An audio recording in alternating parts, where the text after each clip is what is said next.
আমার সংরক্ষণে আছে, তোর মধ্যে দুইটা বলছি। عن ابن عمر رضي الله تعالى عنهما أنه كان يأتي شجرة بين مكة والمدينة।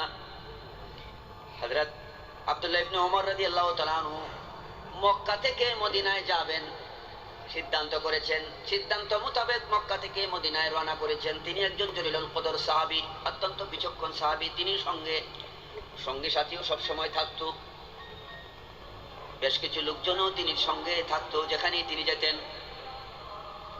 হযরত আব্দুল্লাহ রাদিয়াল্লাহু তাআলা আনহু মক্কা থেকে মদিনায় রওনা হয়েছেন। মক্কা এবং মদিনার মধ্যখানে একটা গাছের নিচে তিনি বসে গেলেন। মক্কা এবং মদিনার মধ্যখানে একটা গাছ, বৃক্ষটা পাইয়া এর নিচে তিনি বসে গেলেন। বসার পর তিনি আবার শুয়ে গেলেন।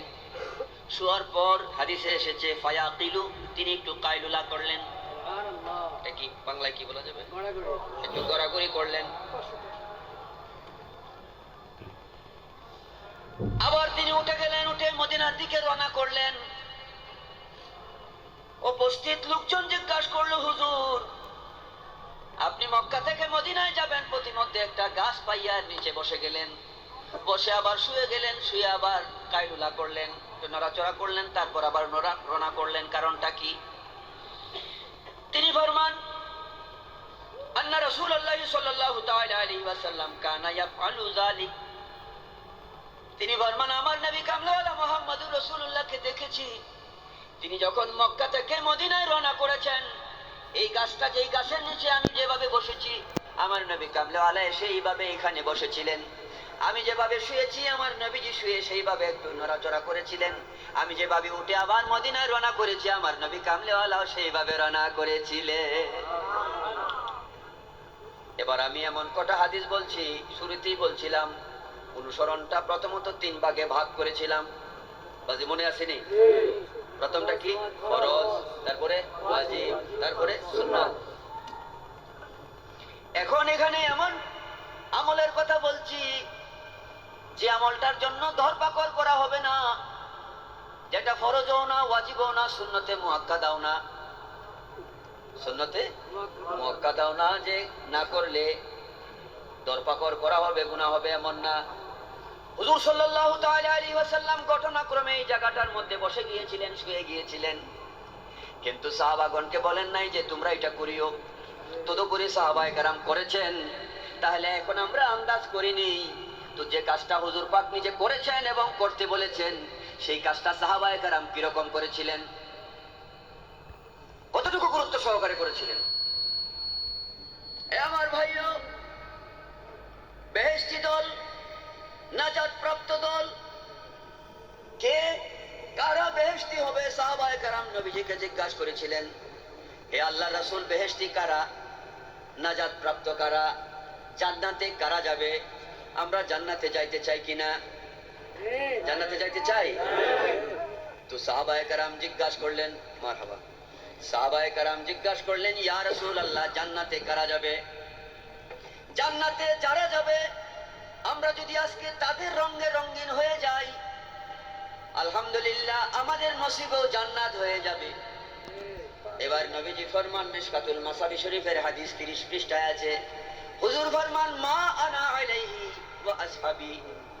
নবীজি ফরমান যারা আমি এবং আমার সাহাবায়ে কেরামের আমল আকীদায় থাকবে, যারা আমি এবং আমার সাহাবায়ে কেরামের রঙে রঙিন হবে, তারা বেহেশতি, বেহেশতি, জান্নাতি।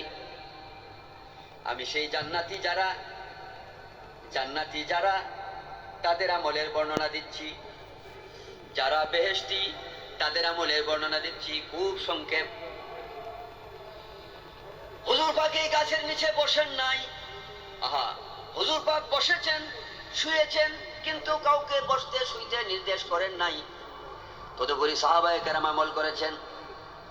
নবীজি একটা রাস্তা দিয়ে যখন যাতায়াত করতেন, এই গাছের উপর একটা, গাছের নিকট একটা রাস্তা দিয়ে যখন তিনি যাইতেন, সেই রাস্তার পাশে একটা বৃক্ষ ছিল, গাছ ছিল, সেই গাছের একটা ডাল ছিল, ডালাটা একটু নিচু ছিল।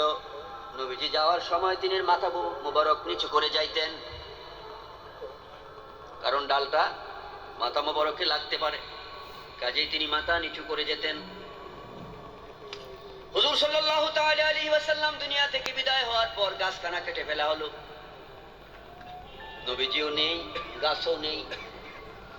সাহাবায়ে কেরাম পরবর্তীতে এই রাস্তা দিয়ে যখন যাইতেন, বৃক্ষটা নাই, তদুপরি সাহাবায়ে কেরাম সেই গাছের নিকট এসে, যেই জায়গায় এসে হুজুর পাক নিজে মাথা নত করে যাইতেন, সেই জায়গায় এসে সাহাবায়ে কেরামও মাথাটা নত করে অতিক্রম হইতেন।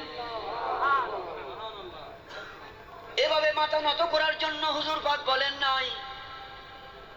এই কাজটুকু যদিও সুন্নতে মুআক্কাদা নয়, তদুপরি সাহাবায়ে কেরাম যদি করে থাকেন, তাহলে ফরজটা কিরকম করেছেন, ওয়াজিবটা কিরকম করেছেন, সুন্নতে মুআক্কাদা কিরকম করেছেন।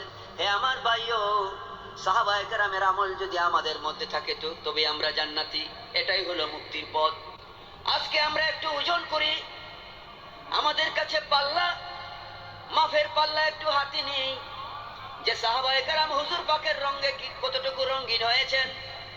আমি যে ইতাআত শব্দটা বলেছি, ইতাআতের অর্থ কি? ইতাআতের অর্থে বলেছিলাম,